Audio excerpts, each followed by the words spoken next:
Hello, Mr. Steiner. Hello, how are you doing, Mr. Hartman? Willkommen, meinen Students. Willkommen, meine Studenten. Meinen Studenten. Well, in this video, we're going to go through and just learn how to pronounce some of the words that you will be coming across as we go through the social science overview for AcaDeca 2017. So I brought in Herr Steiner in Danke. here to help us. Ja, Ja, sehr danke. gut.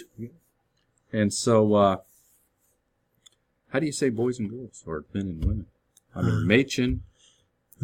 Männer und Damen. Oh, is that right? Yeah. Yeah. What's Mädchen? Das Mädchen is a Mädchen. girl. Das Mädchen Das is a girl. Mädchen, and what's boy? Junge. Der Junge is a boy. Der Junge. Am I loud enough here? These guys? Yeah, don't be afraid to, go. So we will be laut. Let's take a look here and see what we have and come across our words. We'll start over here on the left. There's our first German word, and Mr. Steiner will All right. Anschluss. say that again for us. Anschluss. Anschluss. Anschluss. Feel free to correct me. Yeah, you said it correctly. Anschluss. Yeah. Right. Repeat after us. Repeat after us. Anschluss. Okay. Anschluss. Yeah. We're Which not going to says bother with annexation. Yeah. Annexation. Okay. Yeah.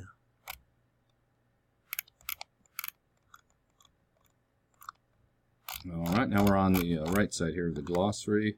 How about this? This is French, right? Is that French? Where are you? Ardennes Arden Forest? Forest. I would believe that's how you say that name. It's not the Ardennes. Not, my French isn't that great, so, but to me it would be Arden. Arden? Okay. Arden Forest, yeah. Okay. Big battle took place there, right? I believe the 101st Airborne was trapped there for a while. Yeah. Oh, Battle of the Bulge. There it is right there. Yeah, I was going to say the Battle of the Bulge. One of the letters I translated for one of the popes when he was it was an exchange student. What was he? He had a pen pal from Germany. And we found out that his friend from Germany at that time had died in the Battle of the Bulge. I'll be doing. Baston is your next word. Well, here. Yeah. Oh, This one. sorry. That's all right. Auschwitz, Birkenau. Auschwitz. Auschwitz. So it's that W's like a V? Yes. Always. Witz. Witz. Auschwitz, Birkenau. Birkenau. Yeah. Auschwitz, Birkenau. Be sure you practice that. We can't hear you. Say it again. Mr. Steiner, repeat it for them. Auschwitz, Birkenau. Auschwitz, Birkenau.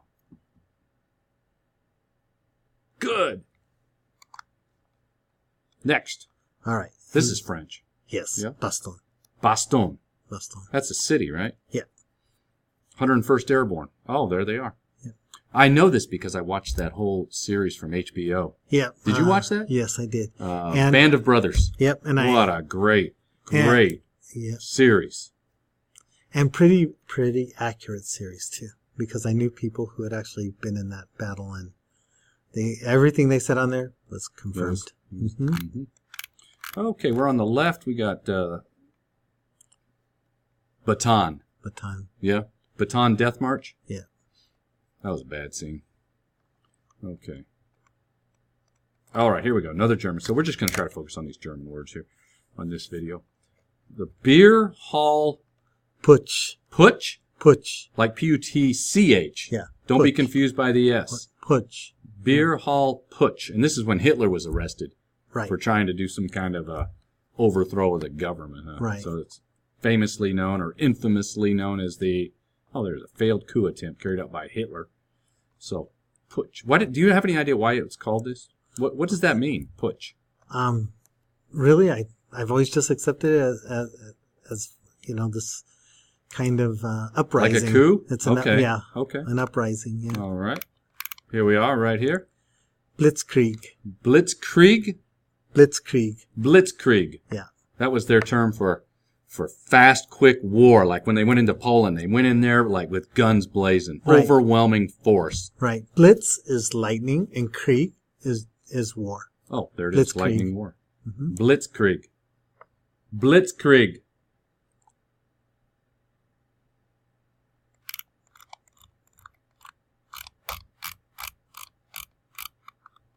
Oh, here's a nice one. All right, go ahead, Mr. Steiner. Einsatzgruppen. Try it again. One more time. Yeah. Einsatzgruppen. Einsatzgruppen. Gruppen. Yeah. Special SS paramilitary units. They Right. sound mean. And that's what it means. Einsatz is like specialized. And Gruppen is like a group, or, in this case, a unit. I'm thinking these weren't very nice guys. Let's see. Responsible for mass killing of Jews. Generally not nice people. Generally not. No. Although it wasn't just limited to them, they now know that that people from the regular military often accompanied the Einsatzgruppen and helped them out, assisted them. So it used to be believed that, the Wehrmacht was another thing, but totally separate, and they shared no guilt, but that was not true. So Einsatzgruppen. Yeah. Say it one more time for us. Einsatzgruppen. Your turn. Einsatzgruppen.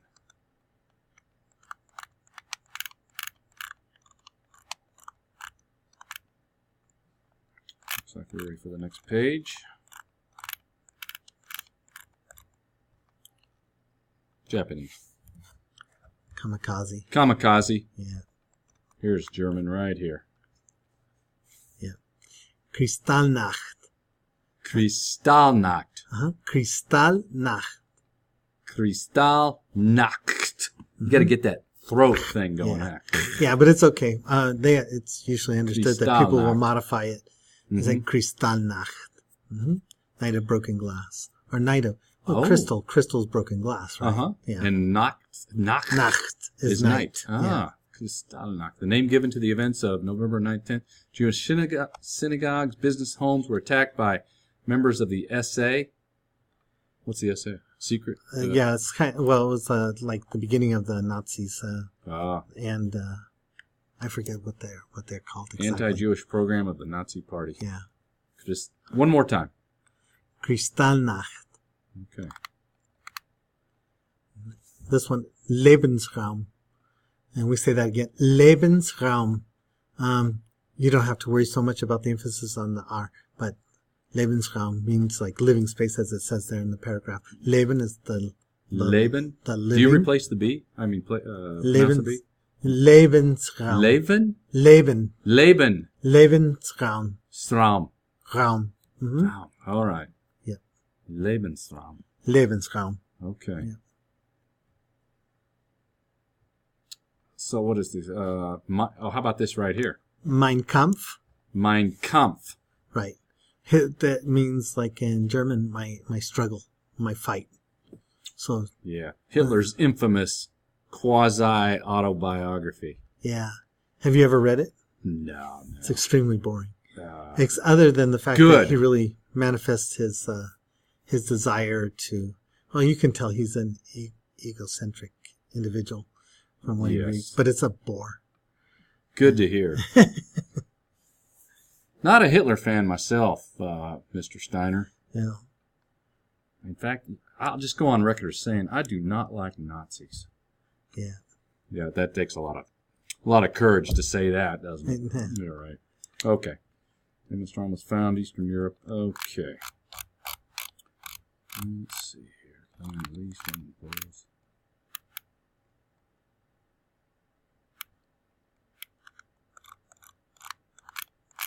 Okay. Oh, there it is right there. And there's your Mein Kampf. Yeah. Do you know what is this? This is Russian, isn't it? Molotov. Ribbentrop. Molotov-Ribbentrop. I've never heard of that. I've heard of Molotov because of the fire bombs. Well, basically, that was the treaty or pact, as it says there, that pretty much destroyed Poland in the process. And then, of course, the Germans violated it anyway, went after Russia. How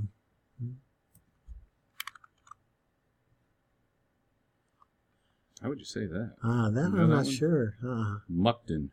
That's what we're going to call it. Show trial.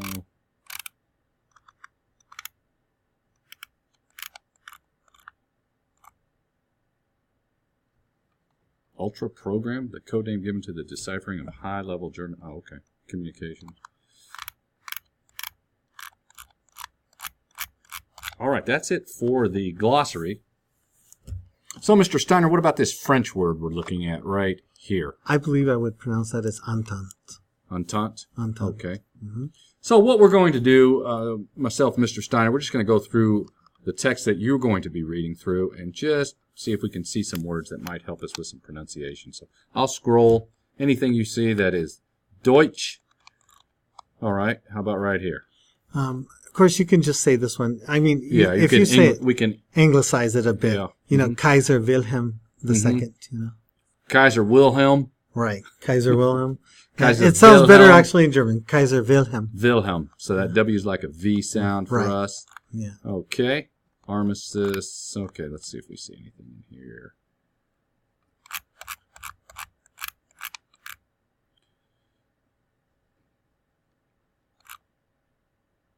Okay. I'm just gonna go left here and see if we see anything.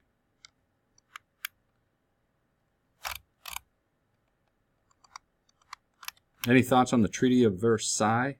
It's not Versailles, by the way. Yeah. Well, basically, it really provoked. It really created a bad situation for Germany because, I mean, it pretty much put all the blame on Germany for everything in World War I. And of course, Germany was far from the only one to blame. They all had a share. Mm-hmm. And in essence, Germany went from being, you know, this country that had been ruled by a monarchy, now to all of a sudden they're thrust into this bad situation. Now they're supposed to deal with democracy, but they can't seem to get together and unite in their democracy. So democracy is not working for them at all. And the Versailles Treaty was putting them in a bad situation because their money became almost worthless over the fact that they owed so much of it to all these different countries, and it was just endless. It really created the right atmosphere for Hitler. Mm-hmm. You have the Weimar Republic. Oh, right here. Weimar. Weimar Republic. Yeah. Okay. German views. Let's see here. German. Weimar Republic. Kaiser. There's Wilhelm again. Philip Scheidemann. Oh, there's no R there. Scheidemann. If you want to say it really German, you say Scheidemann. Scheidemann. Yeah. These are fun words. Yep. I like German. Scheidemann. It has such a commanding sound to it. Yeah? Jawohl. How about here? Gustav Bauer. Gustav Bauer. Mm-hmm. Yep. Gustav Bauer. Yeah.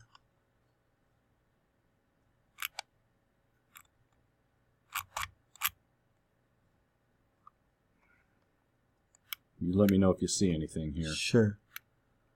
My eyes are searching up and down. Mm-hmm. See something you might need.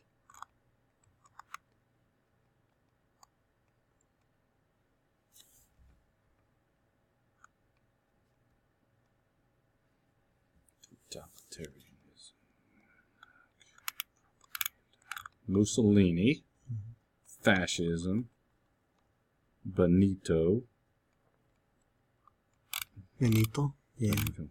Not one of my favorite guys. No.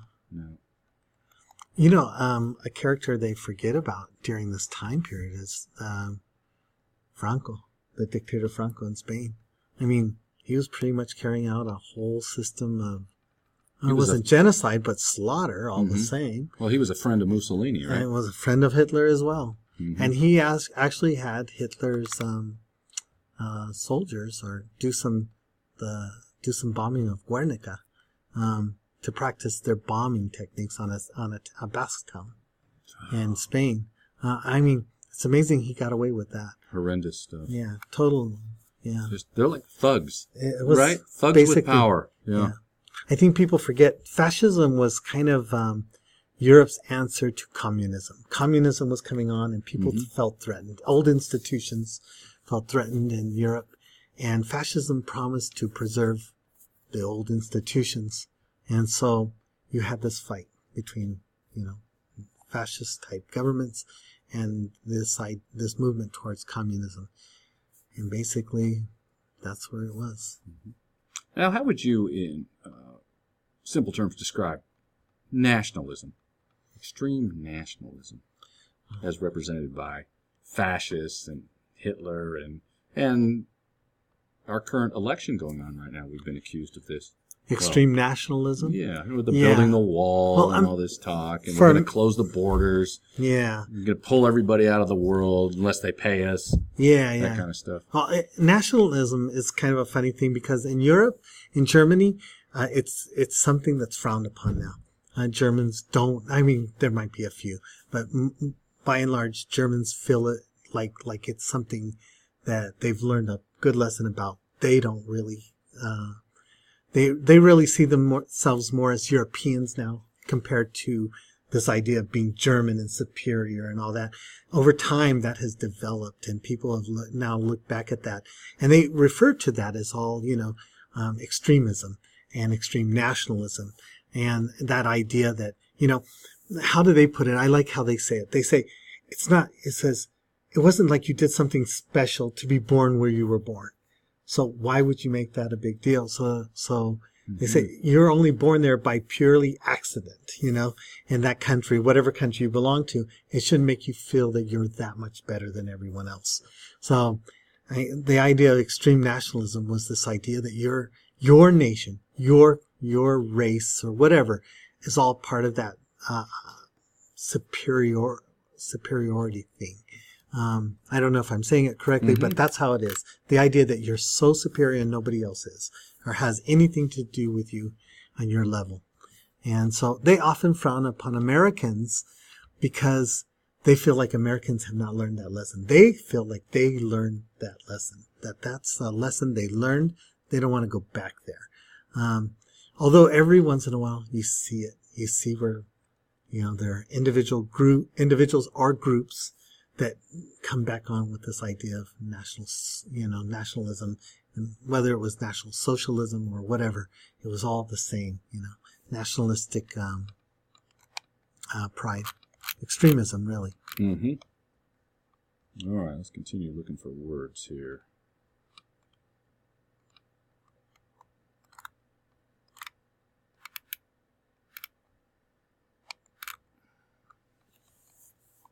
Bolshevik. That's Russian. Bolshevik? Yeah, and you're saying it just as I would say it. Bolshevik. What's this? Acerbo. Acerbo? Acerbo, yeah.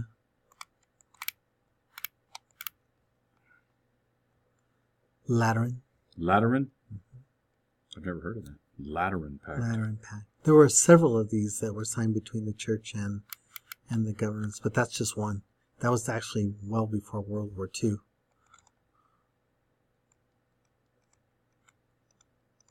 There's your guy right there.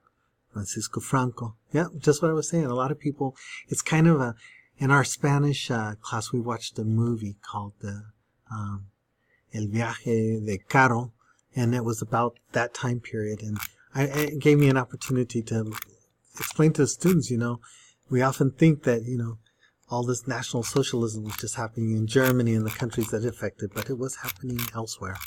I mean, even Argentina, people forget, Argentina, one of the reasons they took in all those Nazi criminals right, was the fact that it was a fascist government.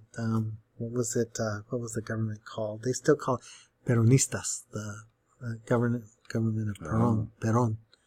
Yeah, the Peronistas, and fascism had a big role down there in Argentina for many years, and there's still people who are very dedicated to fascism in Argentina. I'll be done. I did not know that. Yeah.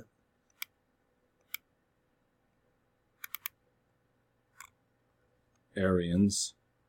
Yeah, Aryan. White. Yeah. Is that? Yeah, but basically it was more than just being. Yeah, I mean, you had like the Germans, but they also considered Aryans to be like the English as well. As long as you weren't mixed, then you were Aryan. Did we do that one already? Yeah, Weimar. The Weimar government. Oh, that's right. Weimar. Okay. Nazis. National Socialism. How about this? Did we cover that? Oh, yeah, we did cover that. Okay. That's right. Anything in bold, I think, is what's in the... Now you have also Reichstag. Reichstag. Der Reichstag. Der Reichstag. A lot of people, since we're doing in our English 9 class, the book thief, it comes up the Third Reich, and a lot of kids want to pronounce it like that, but it has more of a sound. Reich. Yeah. Reichstag. Yeah. Reich. What does Reich mean? It means like empire, Empire, like a kingdom. Mm-hmm. Like so you say like the Third Reich Mm-hmm. was considered the Third Empire. The First Reich is considered that under Charlemagne, Charles the Great.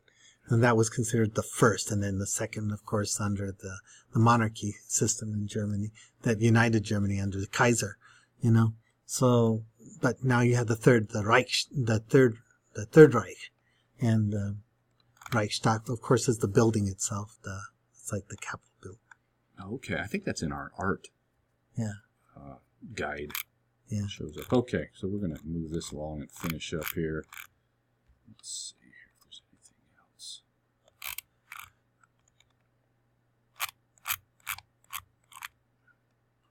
How about this? Stuka? German-made Stuka dive Type bomber. of plane. Yeah. Stuka dive bomber. Stuka.